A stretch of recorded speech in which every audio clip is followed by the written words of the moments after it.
Bonjour Henri, Bonjour Emmanuel. comment allez-vous? Très bien, et vous-même? Excellemment bien. Bon, alors aujourd'hui, je pense que cette vidéo va être assez importante parce que on va de découverte en découverte. C'est ça qui est absolument stupéfiant. Alors on va commencer par un livre parce que je suis en train de lire ce livre et hier soir je suis arrivé à une page que j'ai trouvée très importante. Alors ce monsieur s'appelle Jean Karski, c'est un monsieur qui est décédé et ça a été un résistant polonais. Vous savez, dans la guerre de 40, la Pologne ne s'est pas avouée vaincue et son gouvernement est parti en France et a été à Angers tant que la France n'a pas été envahie par l'Allemagne. Donc lui est un résistant de la première heure et il se fait attraper par la Gestapo. Et donc il est interrogé par un officier SS pour qui alors cet homme c'est une description, c'est pas un roman, ce sont des choses très précises, des choses complètement vraies, et franchement l'homme est digne de foi parce que quand on lit on voit bien qu'il ne passe... Il a survécu alors? Il a survécu, bien sûr, oui, il a survécu, oui. Mais il s'est évadé. Hein. Mais donc, il ne se fait pas de cadeaux, si vous voulez. Hein. Donc, je pense que vraiment, on peut compter ce qu'il dit. Donc, il est interviewé, quand il est pris par la Gestapo, il est interviewé par cet officier SS. Interviewer, c'est beaucoup dire, hein, parce qu'ils avaient une méthode pour interviewer. Il est d'abord torturé. Voilà. Et après, on l'interroge. Et après, quand on l'a torturé, un officier essaie de le retourner. Alors, pour ça, on le rase, on l'habille, on essaie de lui redonner une bonne mine, à peu près. Et c'est là que c'est intéressant, cet officier SS qui visiblement est un type intelligent, pour qui évidemment au début il a une certaine estime, cet officier SS lui dit quoi? Il lui dit, mais nous ne sommes pas ce que vous croyez que nous sommes. Nous allons effectivement conquérir la terre, mais c'est pour y apporter la paix. Alors ça recoupe ce qui est dans Les Bienveillantes, où on dit que Hitler a été tout à fait étonné de ne pas avoir été récompensé pour son œuvre mondiale. Et ça veut dire quoi, ça? Ça veut dire que, si vous voulez, des gens peuvent, à un moment donné, embrasser une philosophie collectiviste, qu'elle soit national-socialiste comme c'est là, qu'elle soit communiste, qu'elle soit catholique, qu'elle soit musulmane. Les gens peuvent embrasser une croyance collective, et avec cette croyance collective, ils trouvent tout à fait normal de broyer les individus. Parce qu'ils sont persuadés de faire le bien. D'avoir la vérité. Ouais. Alors ça, c'est stupéfiant. Alors, ça, c'est stupéfiant, et ça m'a beaucoup perturbé de lire ça, puisque c'est la deuxième fois que je le lis, mais là, c'est vrai. Dans Les Bienveillantes, un roman, là, c'est vrai. Alors, ça nous amène à resituer notre conflit fiscal. Notre combat. Notre combat fiscal. Conflit d'abord, qui s'est traduit en combat après. Absolument. Et là, on est obligé de se poser la question, moi, quand ça a commencé, cette histoire fiscale, qu'est-ce que je me suis dit? Je me suis dit, je suis tombé sur un contrôleur qui a un peu perdu les pédales, ça va s'arranger très rapidement. C'est ce que je pensais aussi. Hein. Voilà. On est bien d'accord. C'est voilà, ce que tout le monde pense au départ. Le type n'est pas très compétent, Ouais. Il a fait un peu n'importe quoi. Mais plus haut, ils vont comprendre. Voilà. Voilà. Ça va s'arranger. Voilà. Parce que je pensais que c'était un problème individuel. Ouais. Parce que, si vous voulez, moi je respecte l'individu. Quand je ne suis pas d'accord avec un autre individu, je le lui dis, mais les choses restent individuelles. Pour moi, il n'y a pas de collectivisme. Pour moi, ça ne peut pas exister. Je n'ai pas envie de vivre dans un pays communiste, je n'ai pas envie de vivre dans un pays musulman, et je n'ai pas envie de vivre, et je n'aurais pas eu envie de vivre à l'époque où nous étions dominés par la religion catholique. Voilà. Donc, j'adhère complètement à la notion de l'individu. Donc, je dirais que ce combat initial, je ne l'ai pas pris comme quelque chose de grave, et puis je ne l'ai pas pris comme quelque chose de particulièrement désagréable, handicapant. Je me suis dit, bon, on s'explique, et puis voilà. Et puis au fur et à mesure du temps, il n'y a pas eu moyen de s'expliquer nulle part. On a fini par découvrir qu'une des raisons pour lesquelles on ne pouvait pas s'expliquer était que l'organisation judiciaire du contrôle fiscal est illégale, antidémocratique, complètement contraire à la Constitution. Mais ça, on le découvre. Première chose. On le découvre bien après. Parce qu'au départ, on dit, c'est comme ça, c'est comme ça. Nous, on l'a découvert il y a 3 semaines. Voilà. Vous l'avez découvert il y a 3 semaines. 3 semaines. Oui. C'est pas quand même. Voilà. Au bout de 20 ans. Oui, au bout de 20 ans. Mais alors, la deuxième découverte, qui est encore plus incroyable, c'est qu'en fait, ce pays est collectiviste parce que les rouages principaux sont entre les mains des collectivistes, notamment des communistes. Alors ça a été une découverte, c'est-à-dire découvrir que Bercy, qui est quand même l'endroit où les choses se passent, parce que Bercy, c'est quand même là que est le poste de commandement, puisque c'est là qu'est...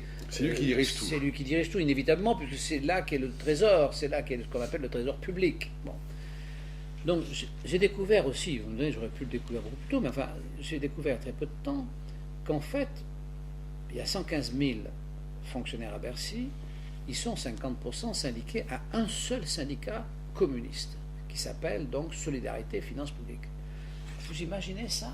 C'est-à-dire que, quels que soient les gens pour qui on vote, qu'on vote pour l'UPM, qu'on vote pour l'UMP, qu'on vote pour le PS, et même demain, ceux qui malheureusement ou heureusement voteront pour Le Pen, peu importe, ça m'est assez, de toute façon, ça ne solutionnera rien.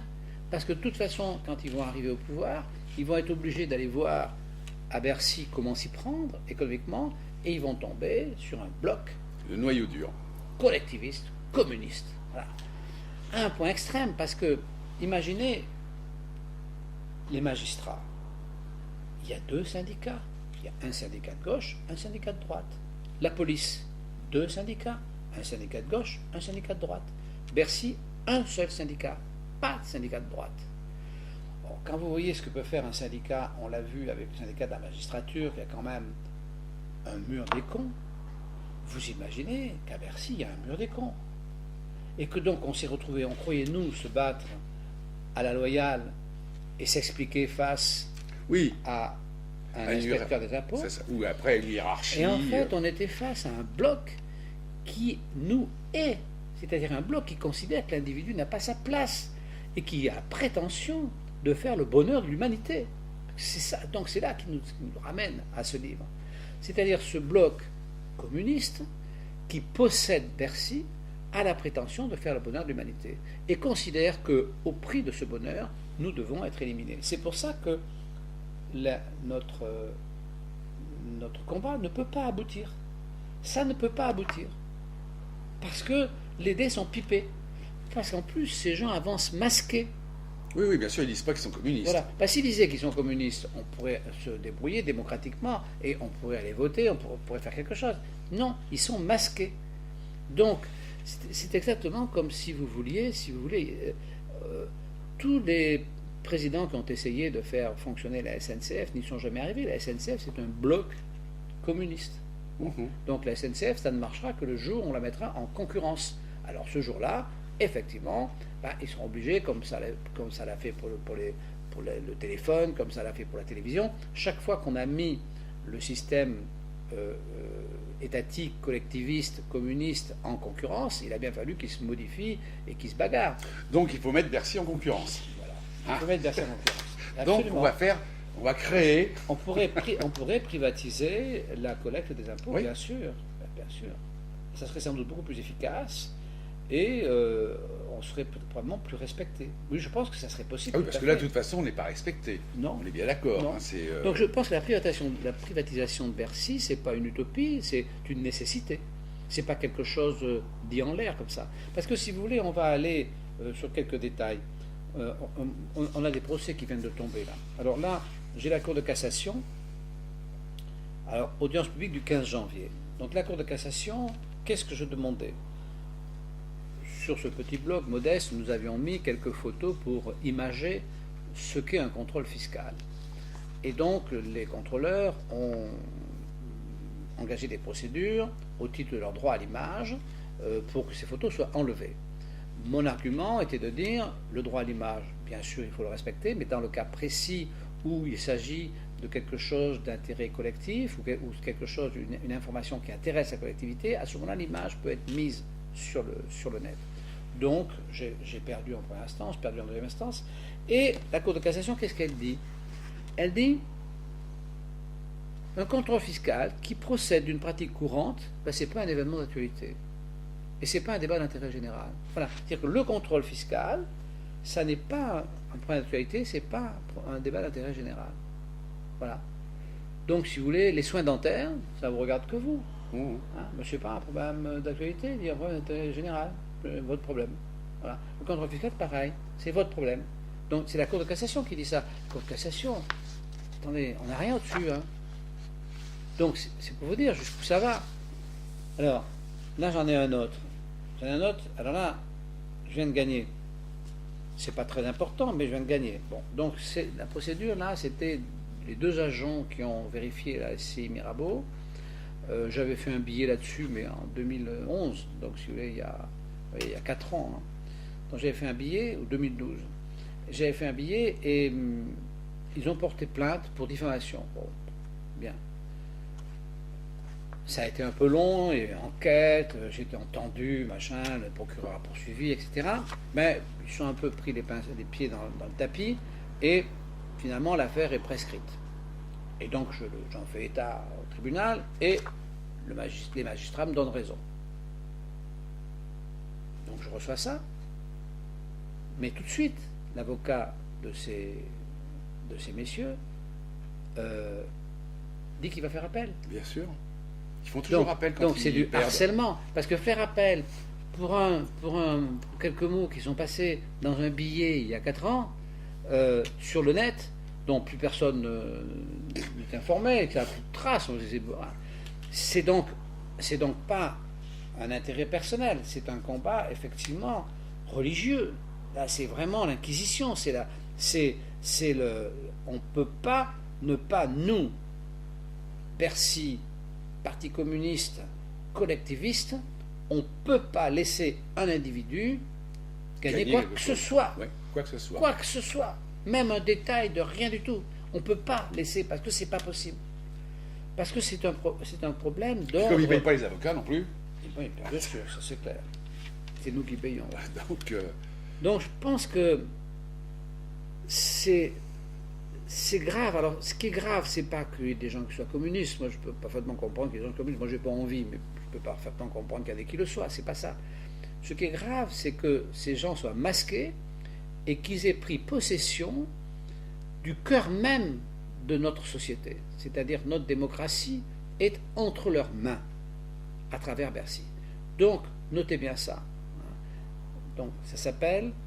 Donc, ce syndicat s'appelle Solidarité Finances Publiques. Ce syndicat représente plus de 45 000 adhérents. Et c'est le seul. Et c'est le seul. Voilà.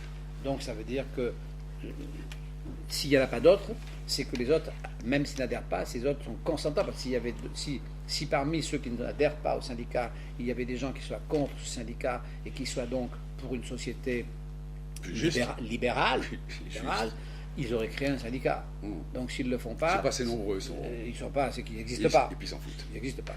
Donc en réalité, la totalité du personnel de Bercy suit les instructions du syndicat. Du Parti communiste. Voilà. Donc, alors, qu'est-ce que vous avez trouvé pour combattre maintenant Bercy? Alors là, rien. Mais si vous avez trouvé que c'était antidémocratique... Ah oui, ben on a trouvé. Oui, non. Voilà, ça c'est important. Non, mais on peut. Alors, si vous voulez, moi j'ai pas. Si vous voulez, on est dans la position de celui qui ne voulait pas croire au bon Dieu au monde d'inquisition. Si vous voulez, il avait le droit de ne pas croire au bon Dieu. Mais que voulez-vous qu'ils fassent? Ils ont tout essayé. Les Qatars, ils sont planqués, etc. Mais ils ont tous été zigouillés. Donc, faire la démonstration, d'une part, que donc Bercy répond à un système collectiviste sans élection, donc qui est complètement antidémocratique, est un fait qui après perdure dans l'organisation de cet établissement. Donc effectivement, dans le contrôle fiscal, dans l'établissement des impôts, et tout particulièrement le contrôle fiscal, rien n'est légal, évidemment. Rien n'est légal, c'est exactement comme la sécurité sociale, c'est comme le RSI, rien n'est légal. Oui, mais tout est antidémocratique. Alors, ça a une apparence de loi. Voilà, c'est ça qui ça a une apparence de loi, mais ça n'est pas la loi, parce que c'est pas conforme à notre Constitution. Donc c'est complètement anticonstitutionnel. Alors, on va se battre s'il n'arrive pas à nous tuer avant, ce qui est quand même assez probable, hein, parce que, vu les moyens qu'ils mettent en œuvre pour nous détruire, je pense qu'effectivement, on va avoir du mal à passer le printemps. Hein. Mais donc je pense que ce combat est inutile parce qu'on voit bien que la Cour de cassation, Oui, pense pareil, parce que la Cour de cassation ne peut pas écrire objectivement aujourd'hui, avec ce qu'il y a dans la presse, avec ce qui se dit partout, la Cour de cassation ne peut pas écrire que le contrôle fiscal n'est pas un événement de société. Ou alors ces gens ne regardent pas la télévision, ils lisent pas le journal, ça c'est possible, hein, alors ils sont enfermés dans leur truc et ils sortent jamais. Enfin, je ne crois pas que ce soit le cas. Donc ils ne peuvent pas ignorer que le contrôle fiscal, enfin, entre le contrôle fiscal, la fraude fiscale, il n'y a pas une semaine sans qu'un journal parle de ça. Donc ça ne peut pas ne pas être un problème de société. C'est évidemment. Alors quand vous voyez que la Cour de cassation écrit noir sur blanc que non, c'est pas un problème de société, vous dites... Ah, oui, mais grâce aux arguments que vous avez trouvés, le combat n'est pas perdu d'avance. Ce que je veux dire, c'est que parce que là, il y avait une chape de plomb, tout le monde croyait que tout était normal, que Bercy vous ruine, c'est normal, c'est comme ça que ça se passe. Eh ben non, justement, c'est pas normal. Et donc, apparemment, vous avez trouvé une argumentation qui, comment dirais-je, est extrêmement intéressante et peut faire basculer. Ah, on va la développer, cette argumentation. Ça peut faire basculer. Je pense que la bascule, on pourrait imaginer une bascule juridique en admettant qu'on ait des magistrats qui seraient très courageux et qui ne seraient pas embrigadés dans cette propagande collectiviste en admettant. Parce que si vous voulez, le communisme a effectivement perdu son pouvoir officiel, son pouvoir temporel, mais il est devenu une religion intemporelle. Il est devenu une religion, c'est-à-dire, imaginez que tout le monde devrait avoir les mêmes revenus et que tout le monde ferait le même travail, youpi, dans la joie. On a vu que ça n'a pas fonctionné. Hein. Non, ça ne fonctionne nulle part, mais enfin, il n'empêche que c'est la religion d'aujourd'hui. Donc, si vous voulez, c'est à ça qu'on se heurte. Quand vous parlez d'une chape de plomb, c'est une chape de plomb, puisque c'est une propagande collectiviste, c'est une croyance collectiviste à laquelle une majorité de gens croient. Alors, nos arguments sont évidemment excellents. Je pense qu'une majorité de gens laissent faire. On ne peut pas dire qu'ils croient. Il y a une aspiration. Je suis d'accord. Voilà. Il y a une aspiration de liberté et de respect individuel. On l'a vu quand les gens ont défilé dans la rue pour avoir le droit de penser ce qu'ils ont à penser. Mais ils ne défileront pas comme ça pour récupérer leurs droits individuels économiques. Ils pensent, je crois qu'ils mettent leur liberté sur des petits détails. Ils essaient de se faire croire qu'ils sont libres. Et donc ils sont prêts à manifester parce que d'abord ils pensent que ils sont à l'abri de Daesh et que donc ils ne risquent pas d'avoir une attaque aux fusils mitrailleurs. Oui, parce que s'ils pensaient avoir une attaque aux fusils mitrailleurs, à mon avis, ils auraient été moins nombreux. Mais bon, donc ils se sentent un peu à l'abri, mais donc ils ont une revendication de leur liberté sur des détails, probablement qui masquent la souffrance, qu'ils comprennent très bien qu'ils sont dans une société où ils n'ont aucune liberté. Et parce qu'ils sont dans une société communiste, collectiviste.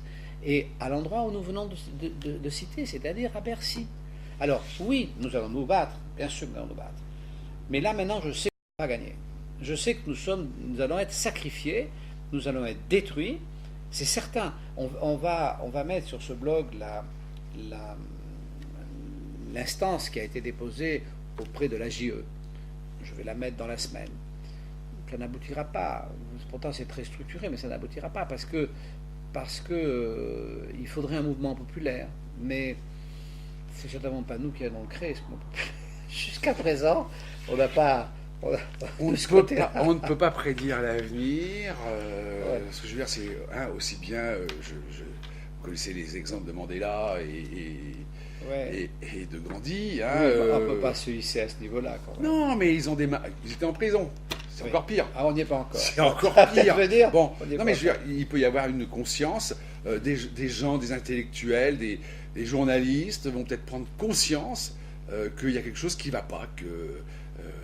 On ne sait pas. On ne sait jamais comment la mayonnaise peut prendre. En tout cas, ce qu'il y a de sûr, c'est que je pense qu'on a déterré l'endroit où ça ne va pas. Oui, c'est donc ça. Je pense ça maintenant. Alors, qui va reprendre, relayer. Qui va relayer ce que nous disons, qui va se l'approprier avec nous, parce que ça ne nous gêne pas, ça c'est ce qu'il faut attendre, on verra. Voilà ce qu'on avait à dire ce matin, c'était important quand même. Ah, je considère que c'est vraiment très important. Oui, c'est important. Parce que c'est notre avenir, c'est ce qui va nous motiver maintenant. Oui, on a mis quand même des années à comprendre. Hein. Ouais, moi, j'avais pas compris, hein, de toute façon. Ouais. Parce que je pensais que tout était normal. Oui, moi aussi. Voilà, c'est Ah, tout. ouais. Ah oui, non, moi je pensais que j'étais face à face avec quelqu'un, quoi. Je me rendais pas compte que j'étais face à un mur, c'est colossal. Et je me rendais pas compte de ça. Et que dans ce mur, je suis tracé, il y a une traçabilité. Parce que c'est vrai, ils ont un mur des cons. Et dans ce mur des cons, j'y suis. J'ai un dossier. Je suis sûr de ça. Ah, donc j'ai essayé d'y accéder, on peut pas. Mais, et alors on n'a pas d'infos. Voilà, donc compliqué. Bien. Eh bien, sur ce, hein. J'ai Ah, vous avez un autre livre, Ouais, allez-y. J'ai un autre livre que, bon, c'est un livre, alors ça n'a plus rien à voir avec le sujet dont nous avons débattu. C'est un livre de société. Ça s'appelle Voyage vers l'enfer. Ah ben nous, on y est, hein. Voilà, Voyage vers l'enfer, oui. Mais là, c'est un. Mais ça, c'est un. Donc, c'est un djihadiste qui est revenu de son djihad, qui dit qu'il n'y a pas été exprès, alors qui n'est pas complètement crédible. Mais c'est intéressant de le lire pour comprendre comment ça fonctionne. Et voir que ça fonctionne assez sérieusement et qu'effectivement, c'est quand même assez dangereux. Hein. Et bon, et voilà, on a déjà parlé de ça, de pourquoi ces jeunes s'en vont, pourquoi c'est difficile. C'est un petit peu trop tard pour parler de ce sujet. Ouais. Mais bon, je vous conseille quand même de le lire, on en reparlera si vous voulez, parce que c'est intéressant de lire, de comprendre comment ça marche de l'autre côté. Voilà, eh bien écoutez, À bientôt. on dit au revoir, à bientôt, Ouais. au revoir. Au revoir.